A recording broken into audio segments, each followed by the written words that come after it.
anjuran untuk memakai masker itu melanggar hak pribadi. Nah, daya tahan pemerintah untuk bisa menyantuni masyarakat itu sangat rendah. Mereka sedang mengantisipasi datangnya gelombang kedua itu Desember. Bismillahirrahmanirrahim. Assalamualaikum warahmatullahi wabarakatuh. Waalaikumsalam. Oke, selamat datang kembali di podcast IMM Talks yang dipersembahkan oleh IMM Piungan. Kali ini kita kedatangan tamu spesial yaitu Dr. Pil Ahmad Norma Permata. Jadi beliau ini adalah kalau di Muhammadiyah Ketua Lembaga Pengembangan Cabang dan Ranting Pimpinan Pusat Muhammadiyah dan juga dosen di Universitas Islam Negeri Sunan Kalijaga. Nah kebetulan juga ini dosen saya sebenarnya. Dosen saya dah. Jadi karena Pak Nom ini fokusnya di politik ya. Jadi fokus politik dan kebijakan. Jadi kita akan banyak-banyak berbicara tentang politik global saat ini. Politik global, politik Indonesia dan juga beberapa hal yang menarik untuk dibicarakan. Nah terkait politik global, kita melihat bahwa banyak sekali sekarang ini lagi viral antara Amerika versus China. Kemudian sebelumnya lagi ada perang minyak antara Saudi dan Rusia dan juga kita juga dunia sekarang lagi fokus ke Amerika terutama karena pertama adalah Amerika sekarang sedang menjelang musim-musim pemilu dan juga kasus rasisme yang hingga hari ini juga masih ada di Amerika dan juga masih mengembang. Bahkan di beberapa negara pun merembet juga terkait kasus rasisme ini. Ya mungkin gimana Pak Norma terkait politik global saat ini menurut Pak Norma? Monggo Pak. Terima kasih Mas Lambang. Jadi kalau kita berangkat dari kasus pandemi COVID ini ya sebagai titik tolak, memang ini situasi perjumpaan antara dua atau lebih situasi yang sebenarnya tidak cocok. Ya. Tadi Mas Lambang sudah menyebutkan bahwa sekarang ini Amerika sedang pada musim menjelang pemilu. Ya kebetulan saya mulai September tahun kemarin sampai baru Februari tahun ini saya berada di Amerika sebagai visiting scholar di Boston University. Kita merasakan betul bagaimana di sana tensi politik itu meningkat tajam. Artinya apa? Persaingan politik itu punya dampak di masyarakat meningkatnya gontok-gontokan antar kelompok.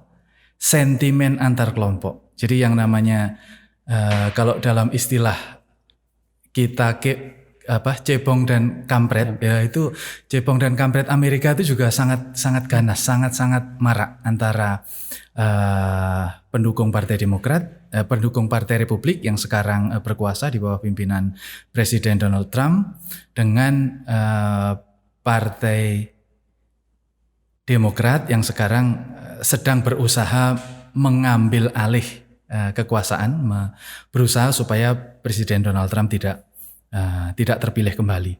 Dan ini misalnya dibuktikan dengan diselenggarakannya impeachment, ya, pemakzulan presiden.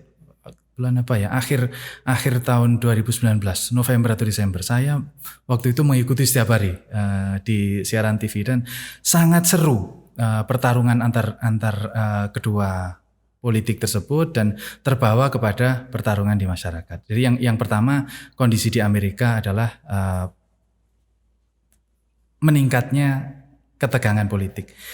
Kemudian merebak wabah COVID-19 yang sama sekali baru, ya, kecepatan penularannya memang ini strain dari virus ini adalah baru, belum ada obatnya, belum pernah ada yang seperti ini sehingga menimbulkan ketidakpastian. Nah, dua hal inilah paling tidak pertemuan antara meningkatnya tensi politik dengan ketidakpastian yang sangat mendalam ini melahirkan banyak dampak. Ya. Dampak yang pertama dampak terhadap ketidakpastian politik sendiri. Ya. Karena COVID ini kemudian menyebar ke berbagai negara, maka kepala-kepala negara harus mengambil tindakan cepat. Nah, tindakan cepat ini ada dua faktor yang sepertinya tidak sinkron. antara menyelamatkan jiwa manusia dan menyelamatkan kondisi ekonomi. Ya, kita tahu bahwa langkah yang diambil oleh WHO atau otoritas kesehatan, satu-satunya cara untuk bisa mencegah perkembangan COVID saat ini hanyalah distancing, ya, mencegah untuk bertemu orang banyak, mengurangi aktivitas. Akibatnya apa? Aktivitas masyarakat berkurang drastis, otomatis aktivitas bisnis berkurang drastis. Di tengah perkembangan ekonomi yang semakin berbasis traveling, entah itu wisata, bisnis, studi, ya, studi lintas negara itu kemudian anjlok, dan ini membuat pelaku bisnis kelimpungan dan mereka protes ke pemerintah bagaimana supaya bisnis ini tetap tidak mati. Nah, tetapi di sisi lain pihak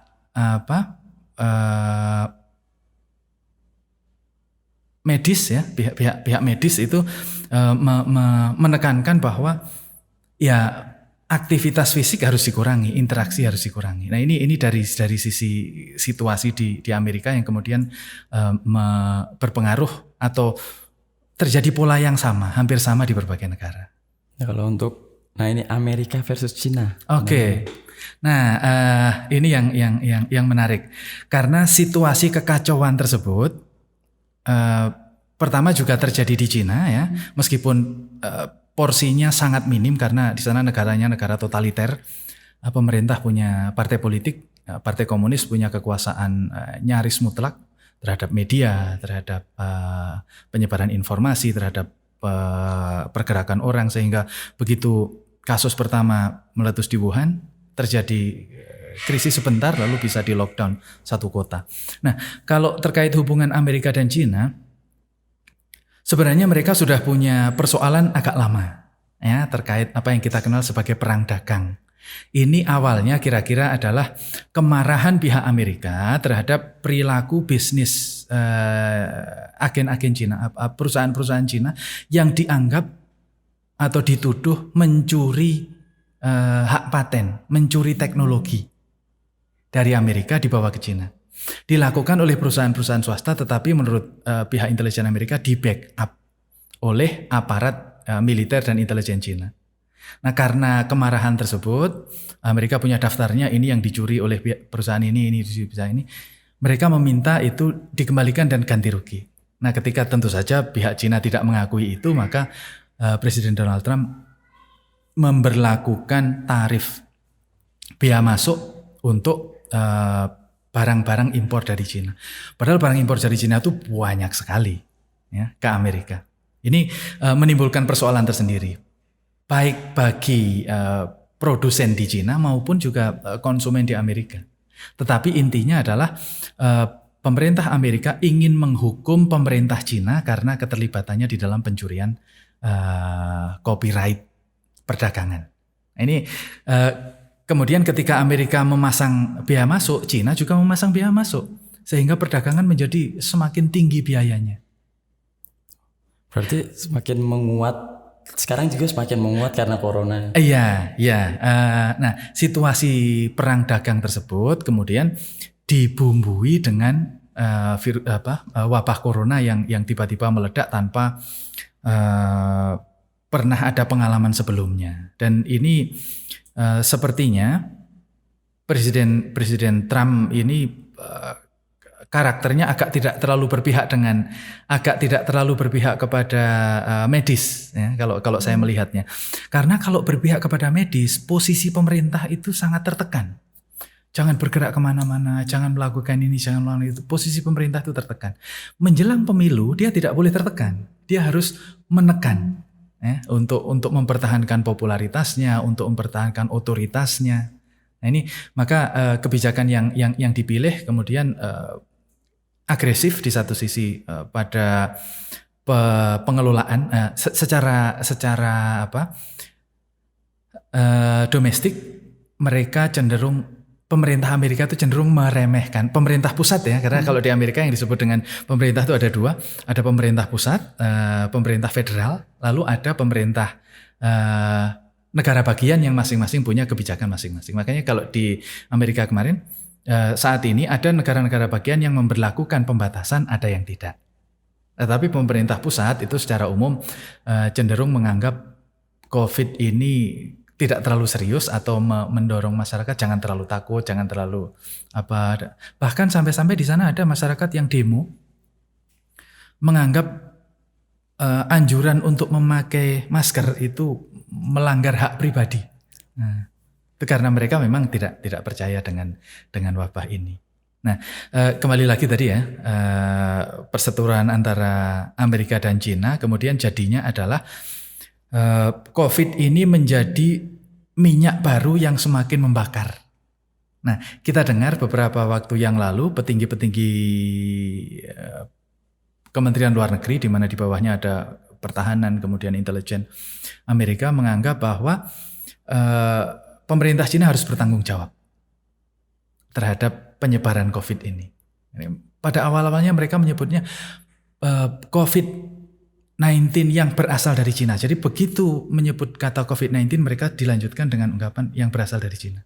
Itu untuk perang psikologis, untuk menunjukkan betapa pemerintah Amerika mencoba menekan pemerintah Cina, dan pemerintah Cina mencoba melobi dunia internasional untuk menghilangkan COVID berasal dari Wuhan. COVID berasal dari Wuhan itu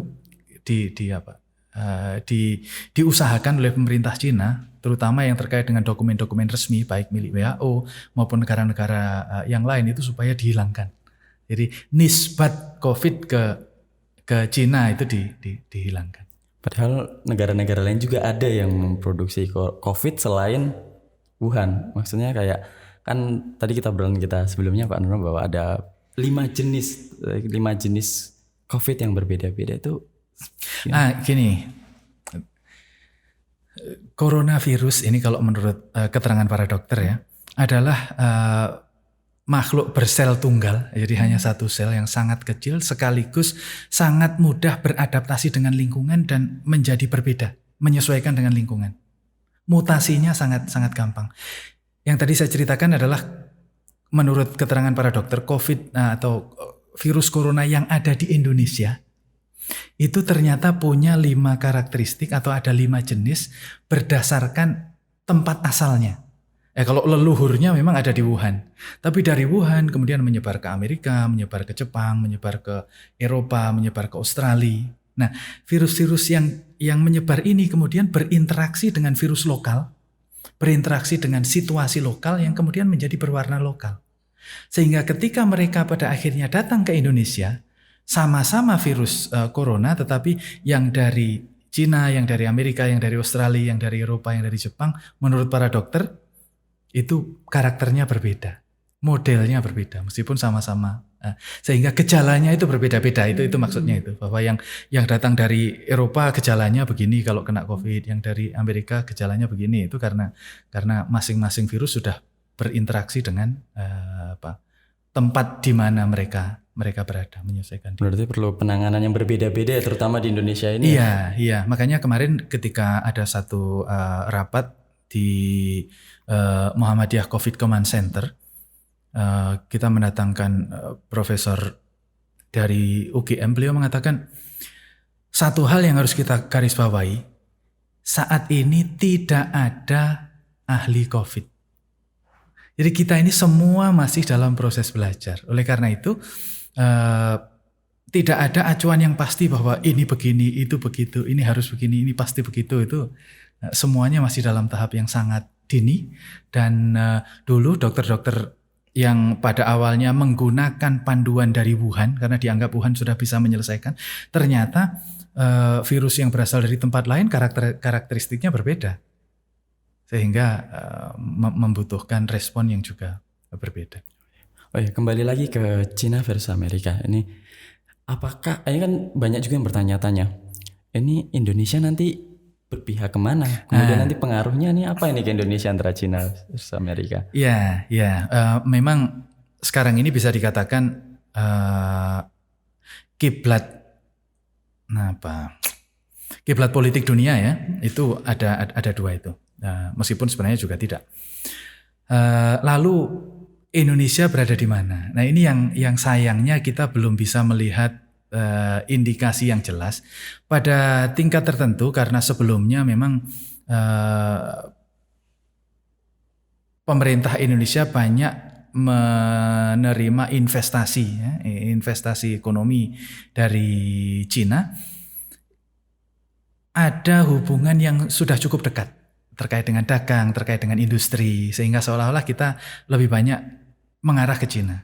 Tapi sebenarnya saya melihat tidak melihat begitu karena pengaruh Amerika di Indonesia juga masih sangat kuat, terutama dari sisi pengambil kebijakan. Ya, pengambil kebijakan kita itu tidak ada yang lulusan Cina tetapi lulusan Amerika. Jadi mereka pasti berkoordinasinya baik secara keilmuan maupun secara jaringan pasti dengan jaringan Amerika.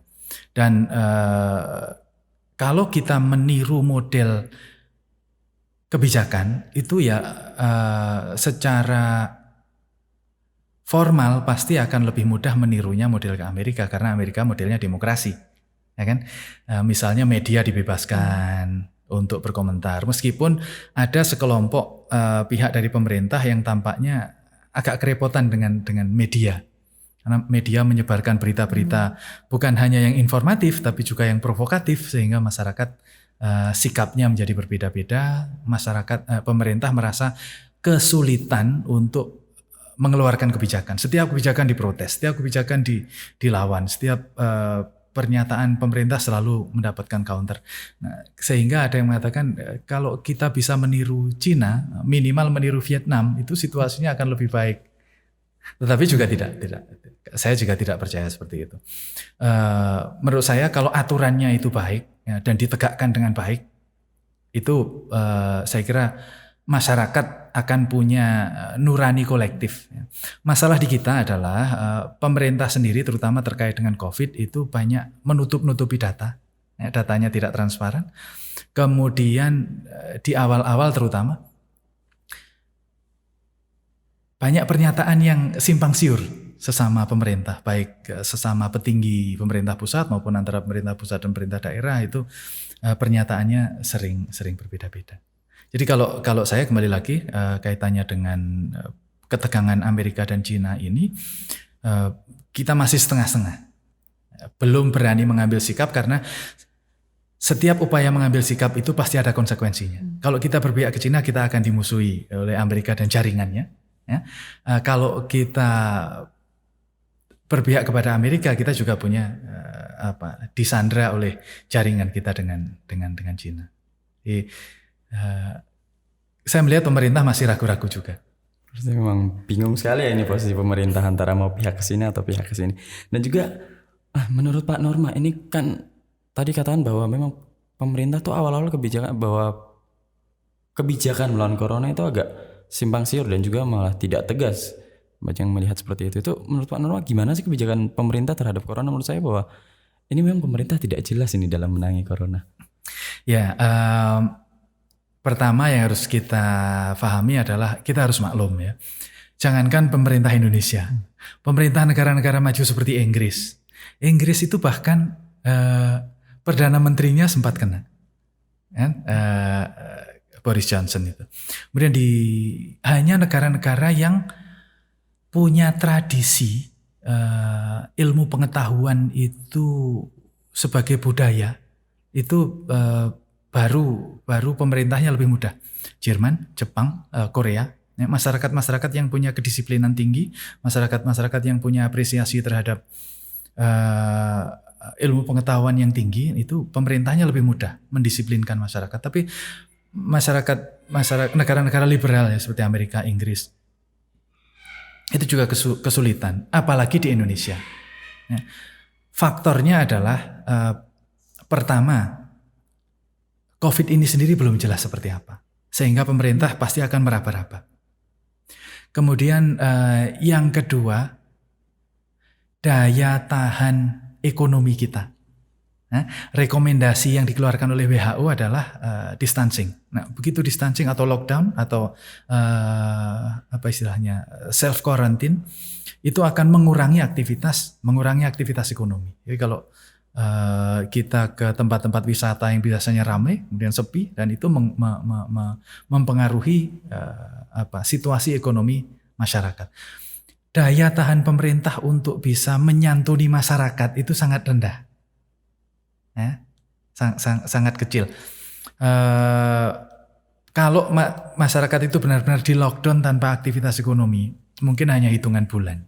Nggak sampai setengah tahun pemerintah sudah akan kehabisan. Dan itu bisa beresiko menimbulkan kekacauan sosial. Ketika masyarakat nggak punya apa-apa, orang kalau nggak punya, jadi ada ungkapan dalam dunia politik itu, the poverty is the mother of all evil. Kemiskinan itu adalah mbahnya semua kejahatan. Jadi kalau kita sudah terperosok dalam kemiskinan, maka semua jenis kejahatan akan muncul. Itu yang diantisipasi. Kemudian yang ketiga, tradisi masyarakat yang melek ilmunya itu masih sangat rendah. Masyarakat lebih percaya dukun daripada dokter, ya, lebih percaya dongeng daripada kaidah-kaidah ilmiah. Jadi kalau dijelaskan bahwa ini penyakit yang belum ada vaksinnya, dulu saya kira kita masih ingat awal-awal COVID itu beredar bahwa ini bisa sembuh dengan makan bawang, ini bisa sembuh dengan habatus sauda, dengan apa gitu ya. Masyarakat masih banyak mempercayai itu, sehingga nasihat-nasihat dari otoritas kesehatan itu sangat sulit misalnya kemarin saya pernah dengar, ini kan kasusnya Surabaya berubah dari merah menjadi merah tua, karena jumlah yang sangat meningkat tajam. Meskipun pemerintah Surabaya memiliki aparat yang sangat canggih. Informasi yang didapat di sana adalah karena disiplin masyarakatnya sangat rendah. 80% masjid masih dibuka, 70% dari 80% masjid yang dibuka tadi itu jamaahnya tidak menggunakan masker misalnya. Itu terlihat sederhana karena masyarakat itu kan ya apa yang dialami sehari-hari. Tapi ini sangat berpengaruh. Jadi memang COVID-nya belum jelas, kemudian aspek ekonomi yang ini memang kalau kita tahu situasinya ya sangat berat.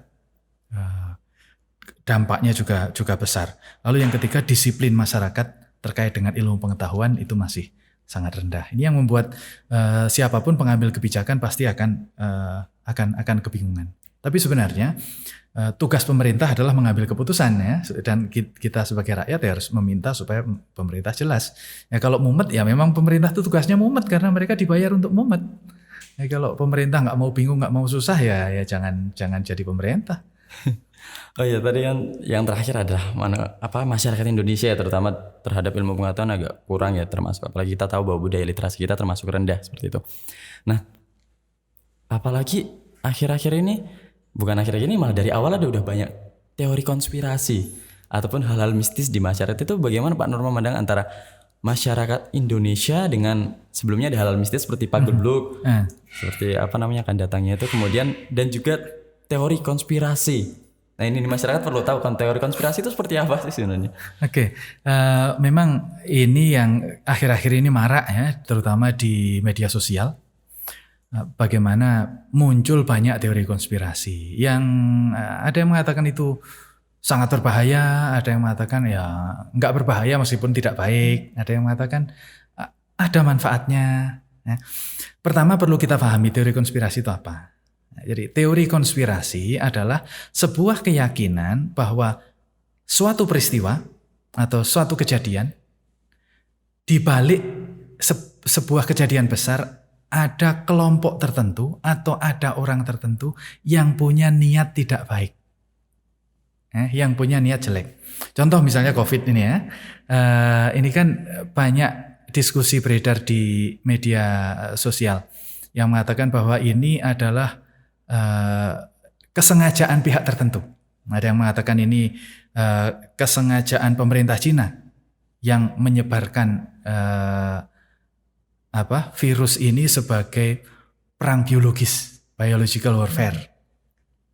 Lalu ada yang justru sebaliknya. Ini adalah desain Amerika yang melepaskan virus di Cina, ya, supaya kemudian dunia menjadi terhenti sejenak, lalu mereka mendesain bagaimana ke depannya. Lalu ada yang mengatakan ini ulahnya Bill Gates, karena sejak 2015 Bill Gates sudah aktif mempromosikan kesehatan, ya, dan dia beberapa kali memprediksi akan terjadi sebuah wabah, gitu ya. Nah, teori konspirasi itu bukan soal datanya, tetapi soal asumsinya bahwa ada kekuatan di balik sebuah peristiwa, termasuk COVID ini. Kalau kebetulan saya sedang menulis artikel tentang COVID, otoritas publik dan teori konspirasi. Para ahli menemukan bahwa teori konspirasi itu bagian dari naluri manusia. Jadi kalau kita manusia itu sukanya ngobrol. Dan menurut para antropolog, ketika manusia ngobrol, itu 80% isinya berbicara tentang orang lain. Nah, kalau kita berbicara tentang orang lain, rata-rata berbicara bukan baiknya, tapi jeleknya. Nah, kebiasaan membicarakan kejelekan orang lain. Kemudian yang kedua, manusia punya naluri untuk, ini dalam bahasa studi agama disebut sebagai animisme. Meyakini bahwa di balik setiap sesuatu ada kekuatan kreatif yang mengendalikan. Ya, kalau dulu kita percaya ada dewa petir yang mengendalikan petir, dewa angin yang mengendalikan angin. Karena naluri manusia mengatakan nggak mungkin angin itu bisa beredar sedemikian aneh kalau tidak ada yang mengendalikan. Nah, naluri itu ternyata tidak hanya dimiliki oleh masyarakat sederhana, tapi juga masyarakat modern dalam kehidupan komunal sering muncul dorongan semacam itu. Kalau terjadi peristiwa besar seperti COVID sekarang ini, nggak mungkin ini terjadi dengan sendirinya. Pasti ada pihak-pihak yang mengendalikan. Jadi itu asalnya mengapa teori konspirasi itu bisa berkembang. Dorongan manusia untuk mengetahui sesuatu di balik apa yang tampak. Nah, kemudian ada beberapa orang yang mempromosikan narasi-narasi konspiratif. Ya, narasi konspiratif. Bahwa ada Bill Gates, ada perang dagang Amerika Cina, ada desain macam-macam. Ini kalau istilah saya adalah sarjana tanpa disiplin. Nah, sarjana tanpa disiplin ilmu. Kalau menurut saya cara untuk menetralisir godaan mendengarkan teori konspirasi, bukan ceritanya tetapi kesimpulan teori konspirasi adalah menyadari bahwa teori konspirasi itu adalah cerita yang seolah-olah ilmiah tetapi tidak punya disiplin ilmu. Karena asumsinya tidak jelas. Jadi kalau kita belajar disiplin ilmu pengetahuan, katakanlah di dalam rumpun ilmu sosial, ya, ilmu kemanusiaan, ada ilmu hukum, ada ilmu sosiologi, ada ilmu ekonomi. Perbedaan 3 disiplin ilmu ini bukan pada datanya, bukan pada informasinya. Informasi atau data dari disiplin ilmu hukum bisa dipakai oleh orang sosiologi. Data-data sosiologi bisa dipakai oleh orang ilmu ekonomi. Tetapi skripsi mahasiswa jurusan hukum tidak akan bisa diujikan di jurusan sosiologi. Demikian juga skripsi jurusan sosiologi tidak bisa diujikan di jurusan ekonomi. Karena apa? Asumsinya berbeda. Kalau hukum itu asumsi disiplin keilmuan, perilaku manusia itu dibimbing oleh normativitas. Ada aturan, ada keharusan, ada tatanan. Ini yang membuat manusia berperilaku, dan dalam koridor itulah para pengkaji hukum melakukan penelitian. Lalu sosiologi, asumsi kita kalau di sosiologi adalah manusia merupakan makhluk kolektif. Dia berperilaku dalam kolektivitasnya. Semua teori sosiologi terkait dengan kolektivitas manusia. Sementara teori disiplin ilmu ekonomi, asumsinya adalah manusia itu selalu mencari untung, rasionalitas, hitung-hitungan untung rugi. Ya, jadi ada asumsi yang jelas. Sementara teori konspirasi asumsinya adalah ada sekelompok orang yang mengendalikan sebuah peristiwa dan dia berniat jahat.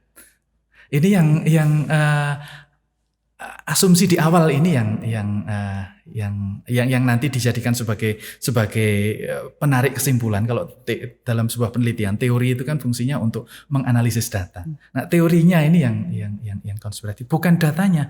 Datanya bisa jadi betul bahwa Bill Gates itu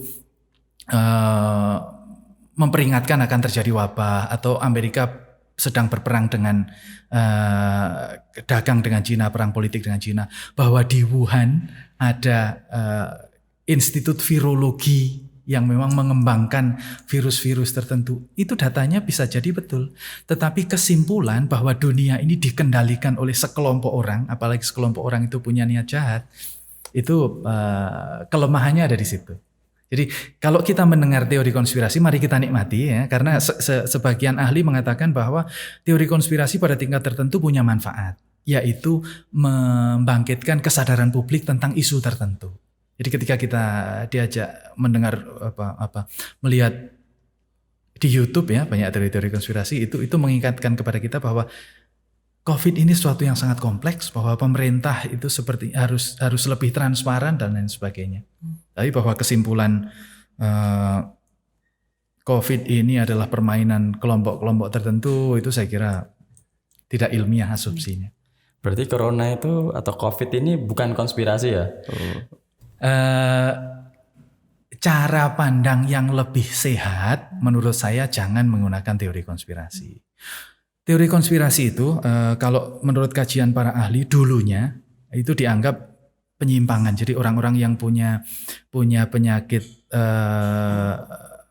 paranoia, orang-orang yang menderita ketakutan itu yang sering dianggap mudah terkena teori konspirasi. Tetapi penelitian-penelitian modern terutama bidang kognitif ya, kognitif teori kognisi, pemikiran manusia, itu tadi itu melacak bahwa teori konspirasi ini berangkat dari dua tradisi itu. Tradisi membicarakan orang lain, kemudian tradisi meyakini bahwa di dalam setiap fenomena pasti ada yang mengendalikan, ya, animisme.